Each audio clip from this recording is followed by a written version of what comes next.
Welcome to Texas Government 2306. This lesson is about Texas in the federal system. I am Professor Harper, and today I'll be talking to you about how to amend the Constitution through the Convention of States. In the United States, the issue of federalism has been a fundamental political concern since the nation's founding, and it continues to be a major political issue in Texas. Republican Governor Greg Abbott is a major advocate of state power and a critic of the power of the national government. He has called for a constitutional convention which he believes will force the federal government to take the Constitution seriously again. He wants Texas to be a leader in calling for a constitutional convention to take power from a federal government that he believes has run amok. There are two ways the U.S. Constitution can be amended. The first way is Congress can propose amendments that must be approved by 2/3 of the members of both chambers. The second way is 2/3 of state legislatures may call a convention to propose amendments. In both cases, 3/4 of the states must ratify the proposed amendments for them to become effective.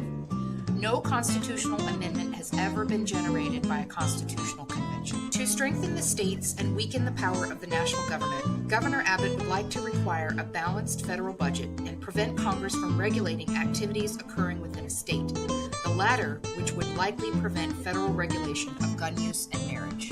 Among his other proposed amendments are ones that would allow federal laws and U.S. Supreme Court decisions to be overridden by 2/3 of the states and require a 7-justice supermajority for the Supreme Court to invalidate a state or national law. Governor Abbott's plan is the most comprehensive proposal calling for change from a state that has long been dissatisfied with the exercise of federal power over the states. For now, the issues of federalism are being fought out in the federal courts, where Texas and other states are involved in litigation involving immigration policy, voter ID, affirmative action, and environmental legislation. Echoing the same frustration of major political figures throughout the colorful history of Texas politics, Governor Abbott has complained, for decades the federal government has grown too big, too costly, and too intrusive into our lives.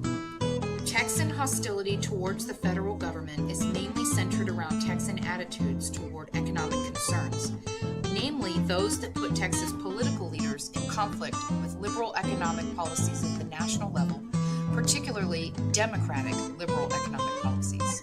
To add to the economic conservatism has been the emergence of a social conservatism on issues such as same-sex marriage, abortion, and transgender rights. Conservative views on these issues among Texas political leaders have produced still another area of conflict with national democratic social policies. Given that economic and social issues lie at the core of politics, a key question is this: what difference does it make if the involvement of the national government in Texans' lives is reduced?